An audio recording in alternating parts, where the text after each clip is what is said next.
Yo, yo, yo, it's your boy, Big Mike Raider. And we're wrapping this thing up with the series finale of the 30 Days, 30 Prospects, where today we're covering center out of Michigan, Drake Nugent. Guys, you don't want to miss it. Have they ever seen another like me? Living giant type, step in your house and put my head on your ceiling. Climbed out of the bottomless pit to let the truth slip and slide off my tongue and swine dive off my lips. No longer holding on, I'm tired of applying the grip. Forget the fancy shiny rappers, I'm supplying the gifts. I feel it's only right to tell you that I'm going in. Hey, what's going on? It's your boy, Big Mike Raider, writer and contributor for Planet Raiders. Guys, you guys already know the drill. Go check out planetraiders.com for the full 30 on the 30 Days, 30 Prospects. We got all 30 after this one. Go check it out before the draft. Get to know these draft prospects. So when you're watching the draft, you can be like, hey, I know this guy. I know this guy. This guy does this guy does that. And you look like an absolute football genius and an NFL scout because you're getting it from the best Big Mike Raider. And guys, I also want to add, thank you guys for all the support for this series and last year as well. This is a lot of work. This is a lot of research. I spent hours and hours looking up different strengths and weaknesses. And even guys that I didn't even make, that didn't make my 30 list, I took a lot of people off on the back end, added some people. It was definitely a long process. And guys, I thank you guys for the support. Thank you guys for believing in my vision for this whole thing. And we're going to be back next year for this thing. I'm going to change it up just a little bit. But, you know, hey, guys, I just want to give you guys a thank you for the support up to this point. And go check out Planet Raiders once again to get the full 30 for this 30 Days, 30 Prospects. So let's get in to Drake Nugent, day 30 of the 30 Days, 30 Prospects. Guys, he plays center, strictly just the center. A little bit undersized. He's about 6'1", just under 300 pounds. But he has good feet. He's a great puller. He's great out in the second level, sustaining blocks from whistle to whistle. He's very intense. He can really be a good asset for the Raiders in the seventh round. I think seventh round is a good fit for him. Where we can pick him up, and how he fits with the team. I mean, you know, we got Andre James in the seventh round, or was it undrafted? It was either later rounds or undrafted with Andre James. I'm sure you guys will correct me on that one. But the point is, you know, at this point, you can bring in a Drake Nugent, and he can compete for that center 2 spot, or, you know, send him down to the practice squad. Sharpen up the skills, get him on a world-class strength and conditioning program, and, you know, get him going and getting him ready for maybe, you know, down the line he could be a solid piece as a backup, or, you know, in a couple of years be a starter. It's going to take some work. It's going to take a lot of due diligence. It's going to take some serious scratching and clawing from Drake Nugent to get to a certain level. But I think that he has the ability to do it. And the reason why I say that is because he started at Stanford University. Smart guy, real smart guy. Redshirted his freshman year. The 2020 season was shortened. And then the 2021 season, he came out and played pretty well with Stanford. Got honorable mention, all Pac-12. And then in 2022, he played even better and also got another honorable mention in 2022. He then transferred to the University of Michigan on the transfer portal and made the absolute most of his situation. He became the starter in Michigan, where he got first team all Big Ten, only allowed 1 sack, and was a Remington Trophy finalist, which is given to the top center in the nation. He was a finalist. He didn't win it, but he was considered for that award, and won a national championship in the process. So you can see that his him scratching and clawing and getting kind of to that, you know, top, you know, from where he was and scratching up is in his DNA. He can definitely go to the pros and bring that same mentality and scratch and claw his way from the practice squad to a 53-man roster at some point. So let's get into some of his strengths and weaknesses. Shout out to NFLDraftBuzz.com. I always give him a shout out every day. You guys already know the drill. We're going to get into his chart, but we're going to get into some of his strengths and weaknesses. He says, show some nastiness to his game. Nugent will sustain blocks through the whistle, thriving when he's in the phone booth, outstanding in the screen game. He's coordinated when moving to the second level as a run blocker. Nugent has a high football IQ. And, you know, high football IQ is definitely a prerequisite for a center. Centers they have to know everybody's position. They got to know the guard position, and they got to know the tackle position because, you know, on the fly, they got to throw out different pass protection schemes and what they're seeing in front of them, because the center has the full sight of what's going on in the field. You can see the entire defense from that perspective. Sometimes you don't even, most of the time you don't have, as a center, somebody lined up over you so you can see as a whole like what's going on the defense. So having that ability to read defenses and changing schemes accordingly is a prerequisite for a center, and he absolutely has that ability to do so. He's fundamentally sound, understands blocking angles. He shows good quickness and flexibility on reach blocks. And especially as a puller, right? It is hard to pull from the center position because you're right in the middle, and you got to, you know, hustle your big ass all the way down the field and be that lead blocker for your running back or on the end around or whatever it may be. And you got to hustle. So from the center position, if you're a capable puller, that is a plus, and he's that guy. He can do that. So he has the skills already to be, you know, formidable guy at the professional level. He's just got to strengthen some things a little bit. And we'll get into his weaknesses right now. He flashes the ability to move his man with his hands, but he's not consistent in that area. So a little bit stronger. You got to get stronger with the hands. Got to be a little bit more is strength and conditioning when it comes to that. Solid as an athlete, but he's more comfortable moving forward as a run blocker than setting in pass protection. And that's one thing that I did notice looking at his stats. With Stanford, he gave up 4 sacks as a center. His first year, gave up another 4. His second year with Stanford. And then he cleaned it up with Michigan, and he only gave up 1. But pass protection isn't his strength, but that can be worked on. That's something that he can definitely sharpen, maybe in the practice squad or in training camp. He's more of a phone booth blocker who has limited range. He's also going to be somewhat limited as a pass protector, especially when it comes to mirroring against quickness. So going to have to get those feet a little bit quicker. Going to have to, you know, get a little bit stronger. But that's what a world-class strength and conditioning program can do for you. And the Raiders have absolutely that, man. But, guys, what do you think about it? Him going into the 7th round. You know, NFL.com has him at 282 overall, 283 for ESPN, 286 for Draft Buzz, and 291 from PFF. But MDDB has him 244. So those numbers would dictate that he is a UDFA. I think he's good enough to be drafted in the 7th round.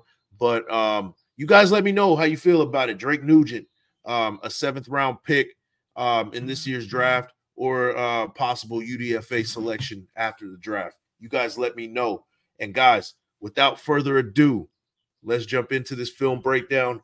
Here's the last one for this series. You guys know how we do it with the trenches. We're going to do the full film breakdown. So here we go. We got Drake Nugent right here, and he's the center. He plays center. He's right in the middle. Wears number 60, I believe. So let's check him out right here. This is versus Penn State. Right head up on the ball. There you go. Nobody over him. He has somebody on his inside, in the A gap on his left side, our right side looking at it. But let's write this thing out. Let's see what he does here. All right, here we go. Okay, and that's great footwork. That's a good angle to get after that linebacker on a blitz. It is really difficult from a center's position. I played center a little bit in high school. And, you know, I can tell you when that linebacker's shooting through that A gap, and if he times it well, you got to move your feet pretty quickly. And he does a good job with moving quickly and getting that linebacker and preventing him from making a play. And let's see what else he does here. Puts him on his back. So now we got, you know, some serious pancake action right there. So now we're looking at number 60 is right in the middle. He's right. Number 96 is right head up over him. So I just want to show you guys with this one, his pad level is really he has a low pad level, low center of gravity, and he gets the job done. And that's what you're looking for. He is a little bit undersized. He's 6'1", about 300 pounds. But being at that height gives him an advantage and that leverage of having that low pad level. But he doesn't use his height as an excuse, as a crutch, or as just an advantage to keep a low pad level. You can see that he has good bend, knee bend, hip bend, that and he's getting underneath the guy. And if you know, from a center's perspective, if you get underneath somebody, you win. Lowest man wins in with the offensive line. So let's ride this one out. Good hands. And now you got to help from his buddy right there. But sustaining the block is exactly one of those things that he also does. So let's take a look at it. Number 60 right in the center of the screen. He has number 96 on his in his A gap on the left side, on our right side, on his left side. Let's check it out. There you go. And you can see right there, I paused it right there. He's already won.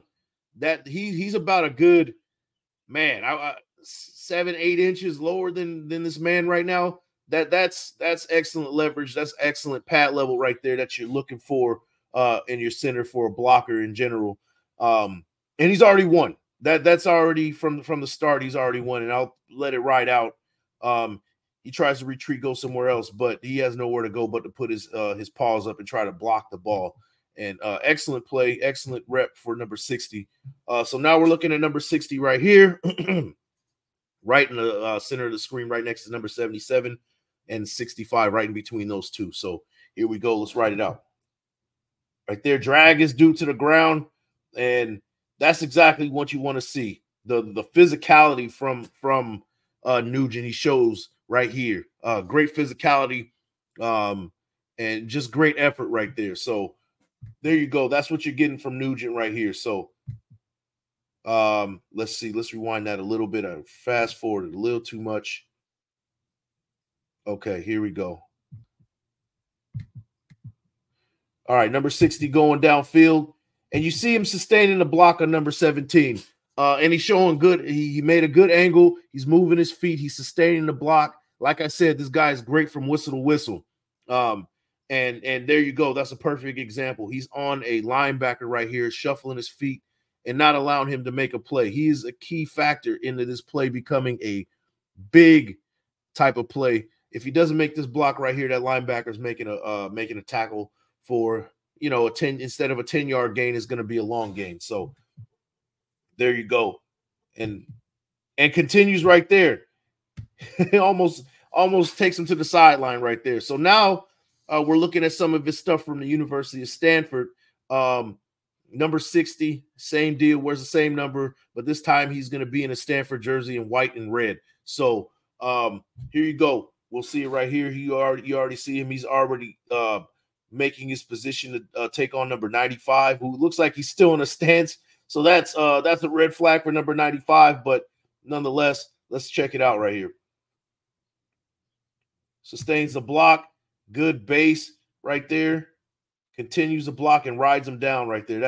That's what you want to see from your center right there. Good foot work and good intensity playing from whistle to whistle right there. So here we go. Once again, we got Nugent right here at right in the middle. Plays for Stanford in this one in red and white. So let's check it out. Good right there. And that's just good sustaining the block and just making this dude frustrated. As you notice right there, I'm going to rewind it just a little bit. I'm going to just throw out some things that I've noticed, just little things. Everybody on USC wins in this rep right here. The only person that is winning on this offensive line is number 75. He's doing a pretty good job with Stanford at Stanford. And then number 60, Drake Nugent, has this guy stalemated right there. So everybody else is looking for a guy looking for work or has gotten beaten already. So that sticks out right there. A guy who's going to for sure be a reliable guy in pass blocking and, not letting you down in certain plays right there. So there you go, Drake Nugent in a nutshell, guys. So there we go. Let's see. Down block is against Oregon. He's in white, number 60. And let's check it out. And, oh, boy, pancake action. So there you go. We got a guy who is physical, plays from whistle to whistle, and he likes pancakes. So that's somebody that you will want on your team, especially in the 7th round. You could develop him and make him into the guy you want. But excellent play right there. Pancake action for number 60 right there. Everybody's eating. Excellent play. So there you go. And this is more of just showing his great footwork, ranging from left to right, showing good lateral movement right there, not letting this guy get past him. That's what you're getting from Nugent right here. Good footwork. Let's move on to the next one. All right, so number 60 right here. He's there's a quarterback under center, so you can't really see him right now, but you'll see what's going on right here. And there he goes, pulling at center and driving his guy into the sideline. And now he's complaining for a flag and it ain't coming.